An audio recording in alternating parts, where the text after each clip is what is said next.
Personally, I really enjoyed Backlash. I thought it was one of the better pay-per-views we've had from WWE this year. I know compared to WrestleMania, it's obviously going to be a lot better. There was a lot of things wrong with WrestleMania, and I fully understand that. But yeah, I very much enjoyed it. And I don't want to start off with a massive negative, but I have like a worry and a concern over WWE PLEs going forward.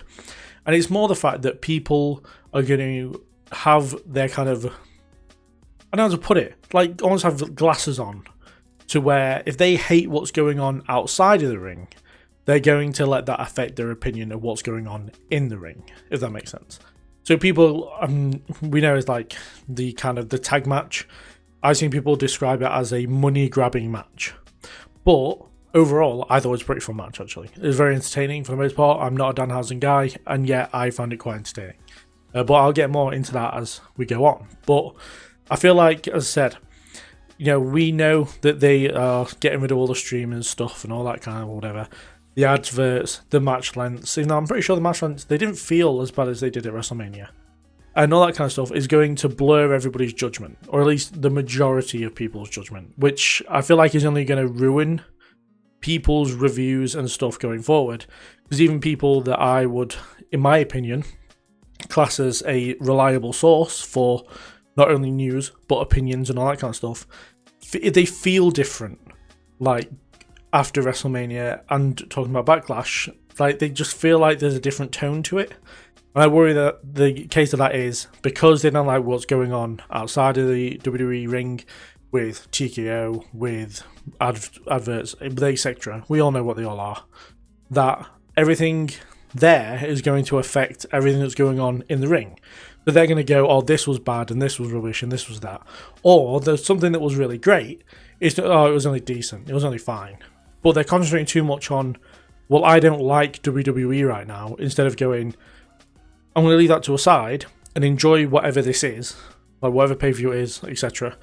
I'm going to enjoy this for what it is, do it as a wrestling analyst, I suppose, if you will. That's kind of what we do on YouTube. We just analyse what the wrestling is and decide whether we like the match or not. And they kind of can't separate the two. And I worry that that's going to become a, not just a thing for this pay-per-view, for Backlash, but something going forward probably will affect SummerSlam massively, might even affect Survivor Series and go into next year. Depending on what changes with WWE between now and then. But yeah, I'm hoping that's not the case. I don't want to start off with like a big rant, but also it's kind of like, it's something I want to get off my chest first before I start talking more positively about the rest of the card and like, well, pretty much the whole card. So yeah, do forgive me here, but you know, I promise you much more positivity later on in the video that's coming up pretty much now. So the show started off with Bron Breakker defeating Seth Rollins, and this was absolutely the right call to make. I was very sure that Bron was going to get the win here. I think they're going to do a trilogy, as I said in my predictions video, as I said on Cut as well. I feel like they're going to do a trilogy here, so Bron is going to get the first win, Rollins will get the second win, and then they will have a rubber match at some point. I'd probably have some kind of stipulation match at SummerSlam. If they can make it intense enough, I'd love to see these two go at it inside the cell. But plus, I just want to see a cell match again. It's been a while now. But no, I thought this match was great. I thought these two worked together very well. I mean, thing is that Seth Rollins is always Seth Rollins, obviously, because he's Seth Rollins. And he is a fantastic wrestler all the time. Whenever, whoever the opponent, Rollins is going to have at least a good match. Let alone a fantastic match, which I thought this was. This was the second best match on the card, in my opinion. No. Actually, no. I'm going to change that. It was my favourite match on the card. I think the only issue I had with Reigns and Fatu not quite getting to that point was it wasn't the cleanest of finishes.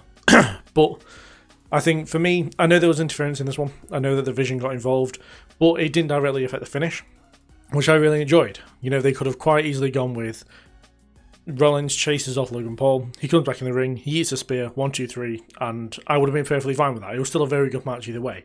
But they carried on, they went for a little bit longer, they did the spear into the pedigree, which I didn't see coming, but I should have seen coming, because I absolutely love that Money in the Bank match between Rollins and Reigns, where Rollins used that to win the match. So, definitely should have seen that coming. But yeah, I really enjoyed it. I'm glad that we had a bit longer of the match after the interference, so it didn't directly affect the finish. And yeah, these two work together really well. I know these two are going to put on an absolute classic at some point. I had the feeling during the match that they were going to do it. Like, I don't know how to put it, that they were going to do it, but like, it's not quite how I mean it.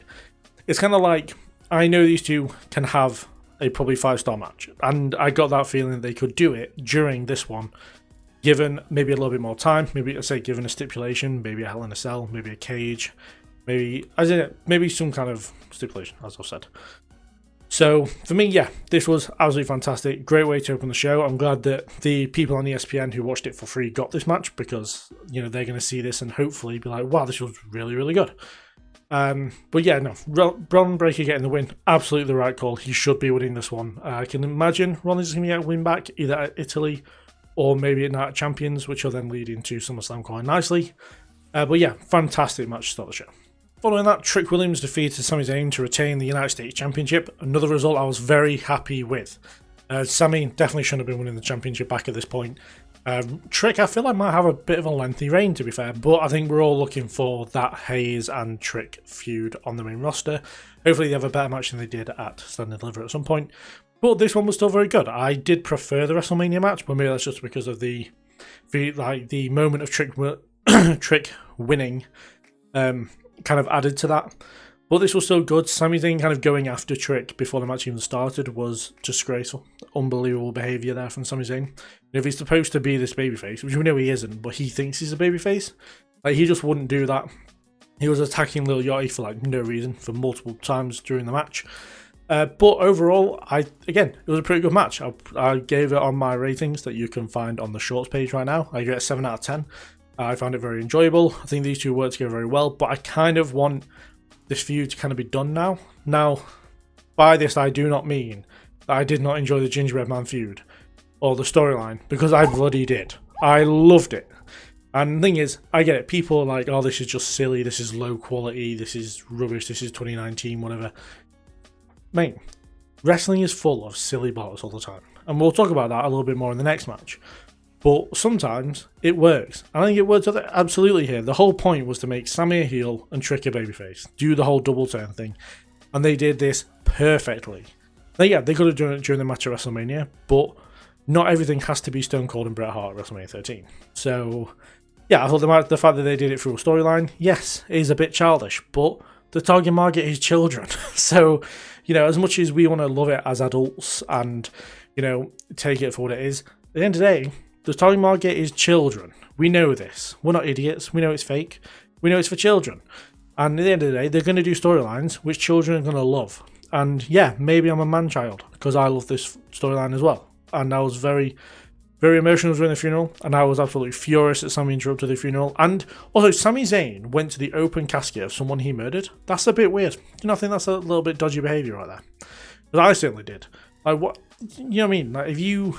I mean, it's not really something you can relate to, is it? But, if you were to unalive somebody, you wouldn't then go and look at their body afterwards in an open casket. That's just bizarre behaviour. Yeah, he did it, for hours on SmackDown. And then he interrupted the funeral as well. But luckily, the Gingerbread Man is Jesus. He is like the baby Jesus in the words of Jeremy Clarkson. And he came back to life, and it's all okay now. But, yeah, no. Storyline, I fully enjoyed.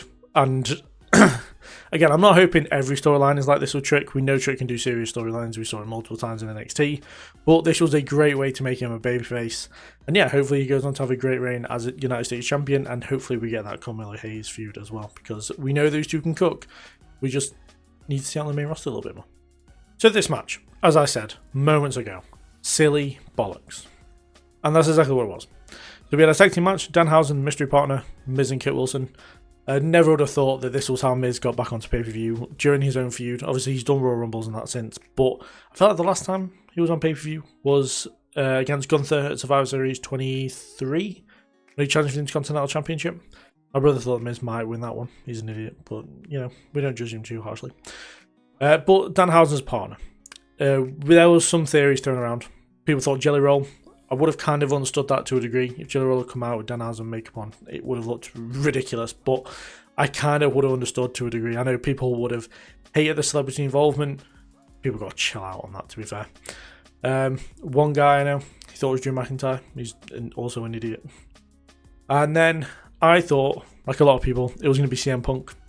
I look a little bit stupid for that. But luckily I look stupid all the time. So it's only a little bit more stupid, I look. But if we'd actually thought about it properly, as a whole, as a unit, as all wrestling fans, it was always going to be something absolutely ridiculous. And that's exactly kind of what we got, which was just a mini Hausen. It was one of the minis from AAA, dressed up as Danhausen. And you know what? Say what you will about Danhausen. I personally do not like Danhausen at all. He does my head in. He cost Dominic Mysterio the Intercontinental Championship. It was not a good start. I'm a big fan of Dom, as you guys all know. But the fact that the first time I see him, he curses Dom and he loses the title, livid. I'm still not invested on him now. He still does really annoy me. However, this match, I can admit when I am entertained. And this was entertaining. Now, yeah, again, people are going to go, oh, this is money-grabbing stuff. This was just get Danhausen on the card to make lots of money. This was just another thing to make, money, this, money, that. The match itself was entertaining. I took the match what it was, and it was thoroughly funny. And the thing is, when you have the minis from AAA, whenever I see them, and I've realised over the last year and a half, while AAA has been in WWE and they've been doing Worlds Collide and Triple Manias, and Triple Mania is a long thing, but Triple Mania is within WWE's fold. I'm quite a big fan of Lucha Libre, actually, more than I thought. And one of the more entertaining parts of Lucha Libre is watching the minis. And the fact that we got to see it here on pay-per-view was very good. I think it is incredible what they can do with being how small they are. And yeah, it added to the match, and everything just worked here. It was never supposed to be taken too seriously, and if you did take it seriously, you're kind of in the wrong place for it. You're supposed to, it's comedy stuff. It's silly bollocks. And that's exactly how you're supposed to take it. If you take it for what it is, it was a fun time. And yes, I understand that people want to. I said before, I have no interest in this match at all. And I didn't have any interest, and I'll be honest. But, you know what? I watched it, I enjoyed it, I had a good chuckle. It was what it was. Was it match of the year? No. But do I like being made to laugh? Absolutely. It's why I look in the mirror. But, it's just one of those things. I enjoyed it thoroughly. I think Danhausen getting the win made the absolute most sense. Kit Wilson and The Miz aren't going to be hurt at all by this loss. And yeah, we move on swiftly to the next match. But honestly, if you weren't even slightly entertained by this, you kind of need to go and get a sense of humour. Following that, we had Io Sky defeat Asuka in what was actually a really good match. I very much enjoyed it. It was, again, I'd probably put it on the same level as Trick and Sammy. And yeah, at the end of the day, it is Io and Asuka. These two are two of the best women's wrestlers in the world. Asuka of all time, Io of current times, who will be of all time eventually, if not already actually. But Io is up there with Seth as the two best wrestlers in the entire company, let alone two of the best in the entire world. So I never expected this to be a bad match, and it certainly wasn't. And yeah, I don't know. It's kind of I could go move for move, but honestly, go and watch the match. It's on Netflix. It is really good. And it was just two women absolutely ripping it up. People are going to moan about no championships and whatever. And yeah, I get that. I said in my predictions video that I didn't quite understand why we weren't putting women's championships on pay-per-views. And then the finish happened. And then the post-match happened. And then everything, all of a sudden, made perfect sense. And sometimes WWE don't lay everything out to us right in front of our faces. Sometimes they don't. They didn't do it with Brock. They didn't do it here. And sometimes that's kind of nice. Because suddenly we go from, oh, why is there no women's titles? Why is there no Liv? Why is there no Rhea? Why is there no Becky? Why is there no, the women's US title on pay-per-view? You'll be kidding me.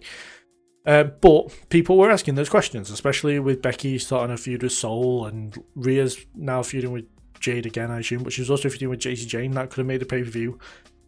But it seems as if, and again, this is kind of where we're at with Brock as well, it seems as if Asuka is either leaving WWE or retiring, which now makes perfect sense as to why this was on its own as the women's match on the card. And honestly, I kind of prefer it. We could have done this at WrestleMania. There was a slot for night 2, should they have wanted it. But you know what? You know that the Brock retirement would have overshadowed it. We know that the WrestleMania main event would have overshadowed it, and it wouldn't have got the appreciation that it has gotten now. I think that's a really good idea, and I'm glad that WWE did it this way. And yes, people are going to be complaining all the time anyway. But you know what? I complained that it was we could have had something else on the card. I am willing to admit I was absolutely wrong to criticize why they made this, extending this out by only 3 weeks, but giving Asuka the send-off that she deserved.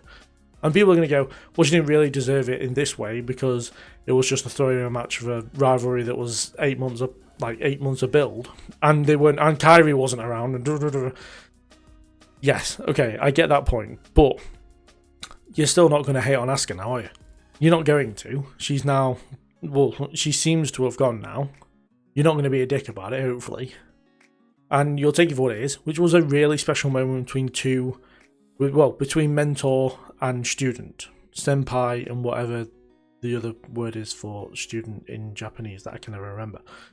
So yeah, it was a nice moment. And to have Asuka put over Io of all people in her final match was absolutely fantastic. Wade Barrett said that Asuka's all-time biggest feud was Rhea, which was completely wrong. It was probably Charlotte or Becky. But no, I thought it was a really cool moment. I'm glad that Asuka kind of got the lone retirement moment instead of having to share it on a WrestleMania stage. And yeah, I mean, it was only 3 more weeks of build. And yes, I mean, at first, I'll be completely honest.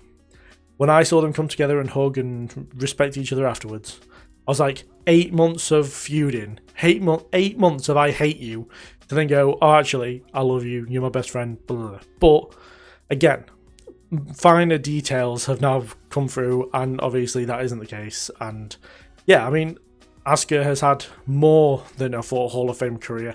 She has been a highlight of the women's division, and though things didn't really work out the way that they should have, she had this phenomenal NXT run, and it didn't quite work out on the main roster. She says that no one's ready for Asuka. Turns out on the main roster, everybody on the roster was ready for Asuka. But you can't deny, you can't take away her accomplishments. She is 100% going to be a Hall of Famer, probably. I'm not going to speculate when. She's definitely going to be a Hall of Famer at some point.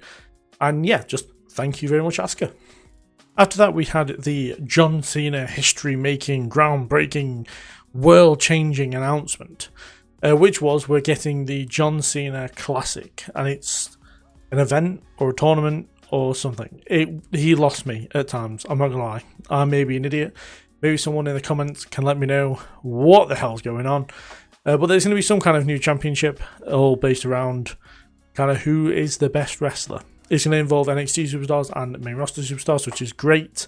The only real issue I have with this is the whole transitional period that NXT is going through. There is a lot of new faces on NXT, which, the whole John Cena's final match thing with Soul and Oba and Javon and Leon was the fact that we kind of knew who these people were at this point.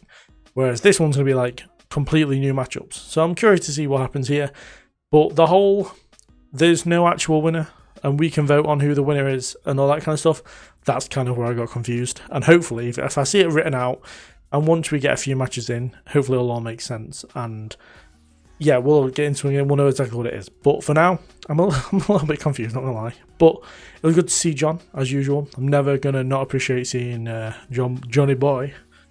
But yeah, so it's going to be some kind of, I saw it as some kind of tournament, but maybe I'm getting it confused with the Continental Classic, and because it's a classic, I'd see it as a tournament. But yeah, I think it's going to be good. It feels like it's going to be something that there's going to be exclusive to either YouTube or WWE Club, I assume, in the future, or something like that. But yeah, I'm looking forward to it. There's going to be something different. We're going to have a new championship. If it's a championship that's going to have Cena's name on it, just don't put his face on it. I hate it when championships have faces on them. Other than that, though, I think it's going to be something good. Yeah, I think it's definitely something unique to WWE, which is, I'm never going to complain about. I love it when wrestling companies do something unique.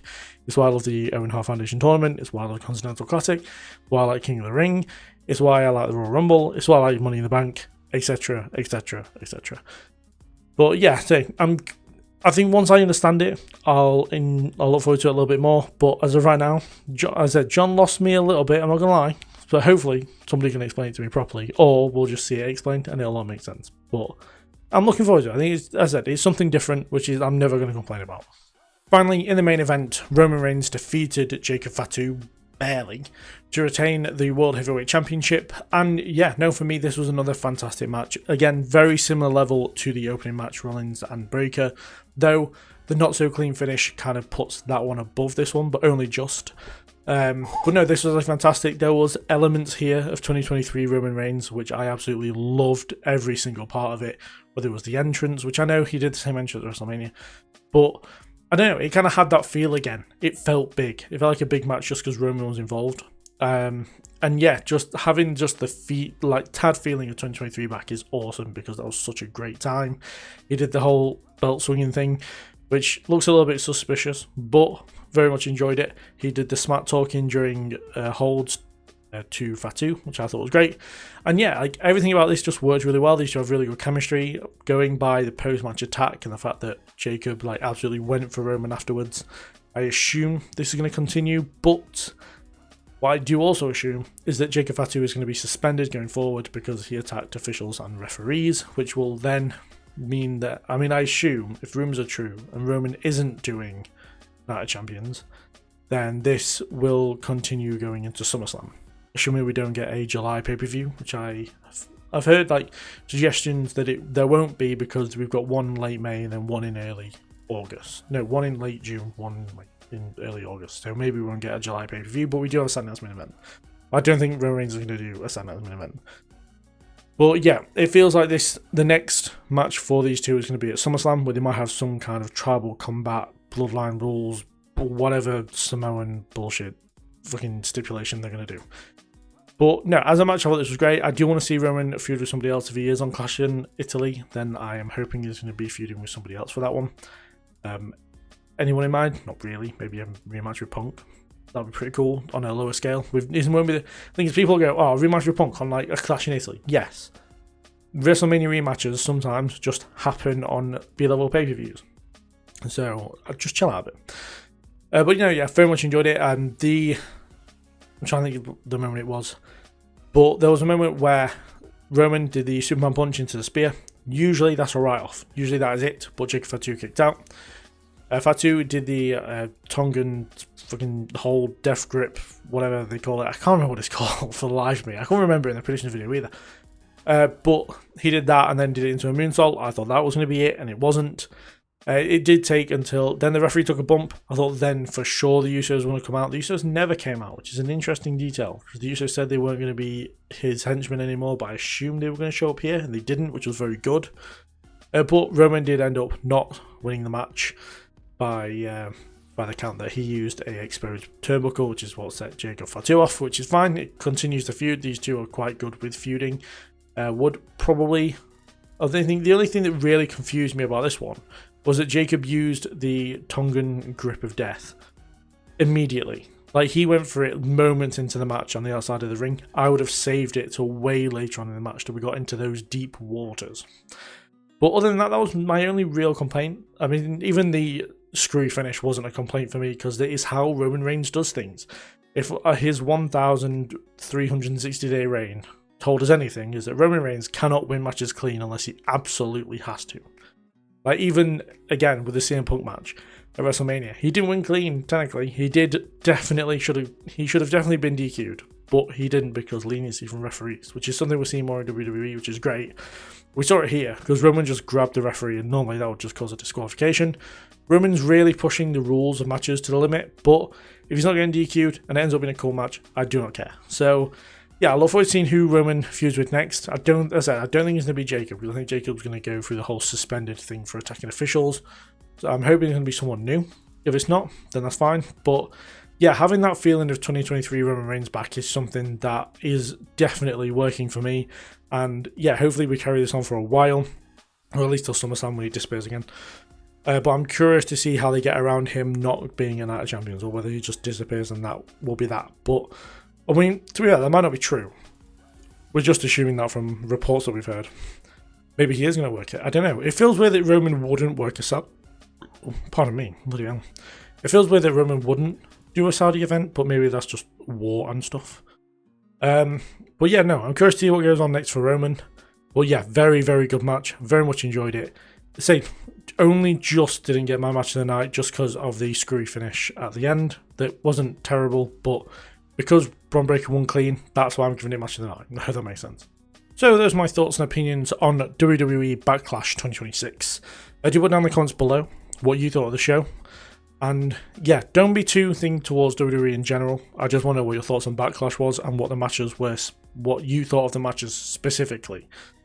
But I'm interested to get what people's takes are. I've heard all kinds of different takes about all of the different matches, so I am curious. There's also a lot of stuff coming up on the channel this week. There is a video about giving main roster talent NXT runs again. It's something we haven't seen as much recently, but I feel like with NXT in such a transitional period, it's something that we could be doing, and it could help establish the newer names on NXT. There is other videos as well. There's a list of AEW matches that new fans should check out. So if you're thinking about checking out AEW, but you're not sure where to start, do look out for my list coming up this weekend. And yeah, hopefully you'll find some matches on that you really enjoy, and then you can let me know in the comments of that video which ones you enjoyed. But yeah, thank you very much for watching. I'll see you guys in the next one, and yeah, I'll see.